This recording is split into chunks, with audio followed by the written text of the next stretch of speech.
сколько можно заработать с одного ремонта квартиры. Иными словами, это какая маржа? Тут надо учесть, что затраты после получения оплаты за работу идут не только на рабочих, а также на различные расходы, рекламу, партнерки и, конечно же, налоги.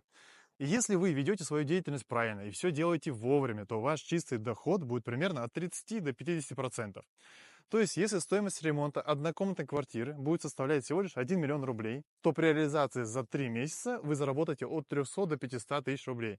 А таких объектов вы можете поначалу вести от 3 до 5. Еще больше пользы в моих видео в моем аккаунте.